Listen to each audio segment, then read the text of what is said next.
18:46 arrancamos en otro bloque más de la Resistencia. Comentanos, Horacio, ¿con qué continuamos? Hoy quiero compartir con ustedes una noticia que desde ya tengo que aclarar previamente, que voy a desarrollarlo con la mayor prudencia posible, conociendo lo que son los niveles de censura, no en nuestra querida Radio Play FM, así que un saludo enorme a Andrés Pardina, sino particularmente en lo que es la plataforma de Twitch y de YouTube. Aclarado ya que saben que se trata de un tema por demás sensible, trate también el espectador luego de entender a qué nos referimos con lo que nos referimos. Así pues, la noticia de fondo se trata básicamente de una guerra sin cuartel, entre comillas, entre Alemania y Telegram, pero más particularmente los usuarios de Telegram. ¿Por qué? Y aquí comienza el desarrollo.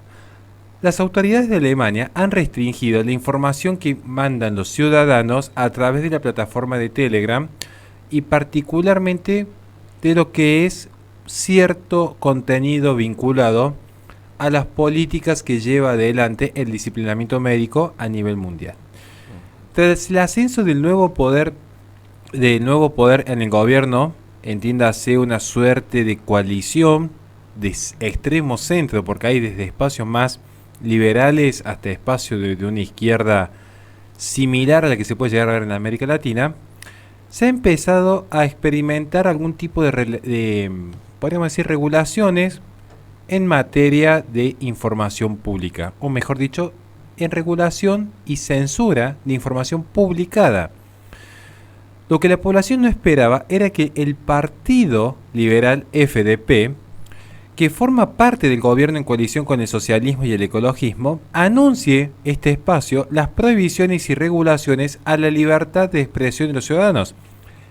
El lunes pasado, la ministra alemana del Interior, Nancy Faeser, anunció que el gobierno tiene previsto endurecer las medidas contra los supuestos mensajes de odio que comparten los usuarios a través del servicio de mensajería de Telegram, que dicho sea de paso, para muchos funciona también como una suerte de red social al igual que WhatsApp.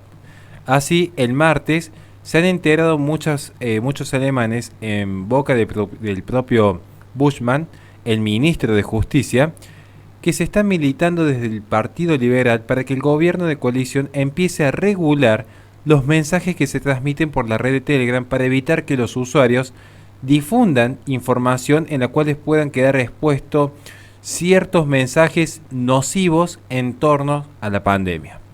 Particularmente ese es el principal cauce de restricción.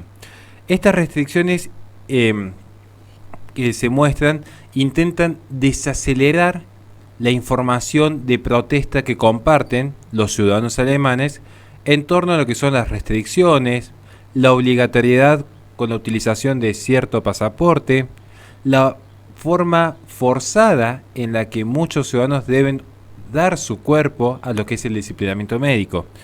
Y esto realmente ha generado que Buschmann, ministro de Justicia, dé su visto bueno a la petición del Partido Liberal, que insisto está en coalición con lo que es el espacio ecologista y socialista de Alemania, para empezar a cercenar la información que circula particularmente por Telegram, porque bien se sabe que Telegram, a diferencia de WhatsApp, tiene una función no solamente de cifrado extremo a extremo, sino que además no posee la filtración de información propia de los usuarios que sí posee, por ejemplo, WhatsApp, que pertenece a Meta, la nueva marca de la vieja Facebook, que a su vez comparte cierto andamiaje con Instagram y con la vieja plataforma tan conocida de Facebook. Aclarado esto, es decir, Telegram es un espacio mucho más seguro por las funcionalidades que presta que otro tipo de servicios de mensajería. Esto de esta visión de tratar de pensar por su propia forma, tratar de mantener ciertos espacios de libertad, lejos de querer plegarse a las directivas gubernamentales, ya han mostrado un fuerte repudio, tanto en redes sociales como incluso intentos de movilizaciones en las grandes ciudades en forma de protesta.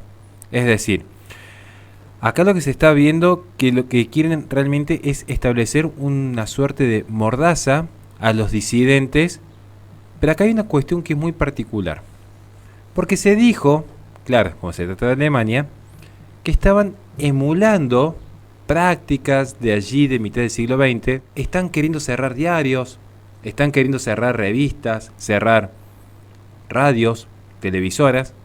De hecho, no es así, esto es mucho más grave, porque lo que está intentando hacer el Partido Liberal de Alemania no es cerrar un medio periodístico o una academia, es invadir lo que es la mensajería personal, lo que en otros tiempos hubiese sido las epístolas personales, los mensajes privados, lo más íntimo de la persona, en la comunicación del uno con el otro, es allí donde está entrando el poder político.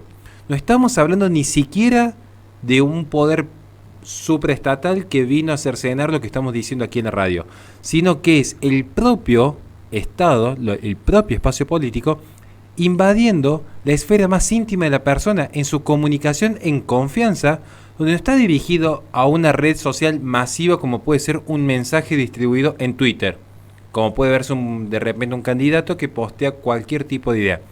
Estamos hablando de una comunicación que tiene Horacio Justo con Alejandro Argañarás, y es allí donde está ingresando el poder. Mucha atención a esto. Ya para cerrar, quiero decir que estos intentos de, entre comillas, mordaza a la disidencia se han acelerado en los últimos tiempos, particularmente cuando se empiezan a ver ciertos efectos adversos de algunas políticas públicas que parece ser que no han traído la solución que decían traer. Esto ha generado un pequeño recelo en ciertas élites, porque de repente ya se hace imposible de sostener el relato oficial, más cuando vemos a deportistas, cantantes, incluso niños de 3 años, que han fallecido misteriosamente, y vamos a dejar a la imaginación del espectador que sepa a qué nos referimos. Y aunque lo que se está viendo que parece ser que va a lograr finalmente con el aval del gobierno instaurarse esta suerte de mordaza, uno tiene que tratar de pensar un poco qué dejó realmente en legado cultural Merkel. ¿Cuál fue el verdadero legado cultural? Porque a veces dice, ¿fue alguien de derecha, fue alguien de izquierda? ¿O fue simplemente una funcionalidad extrema hacia lo que era el globalismo? Fue mostrar y marcar agenda a todos sus sucesores de cómo debían obedecer al poder global. Y parece que sus aprendices han seguido su misma línea, tal como se está observando en este momento.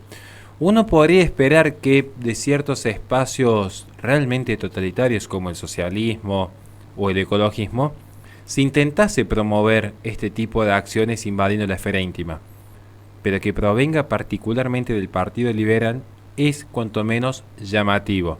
Yo entiendo, porque alguien va a decir que en realidad estoy confundiendo el liberalismo anglosajón con el progresismo como los liberals estadounidenses, que son más vinculados al espacio demócrata.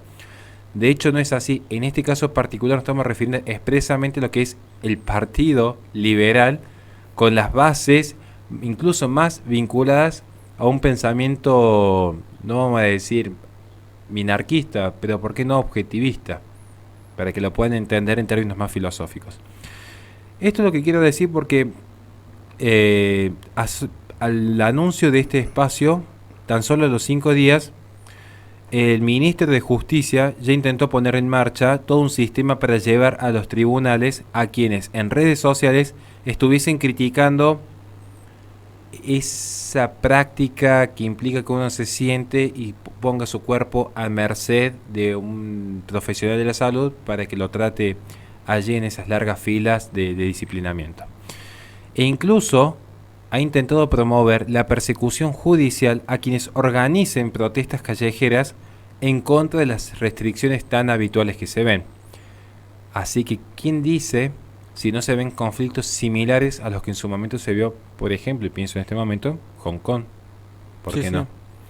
Así que bueno, ya quería simplemente cerrar esto porque creo que es necesario que las personas tomen conciencia. Así como a veces hemos hablado tantas veces de Estados Unidos, también tomar en cuenta que esto está sucediendo en Europa. ¿Y cuánto creen que va a tardar para que estos fenómenos totalitarios se terminen de consolidar aquí en Argentina, cuando en nombre del bien común, de la salud pública, de la hermandad con el prójimo, con esta idea de la libertad, la igualdad y la fraternidad, en nombre de estos bienes tan supremos para muchos en el dogma de la democracia, se empieza a perseguir al disidente que cuestione el cambio climático, que cuestione el disciplinamiento médico, que cuestione los desaparecidos, que intente simplemente buscar la verdad y pensar por sí mismo? ¿Cuánto va a pasar para que a esa oveja negra se la tiña y se la obligue a ingresar al corral? Simplemente dejo abierta la pregunta y muchas gracias, caballeros, por su tiempo.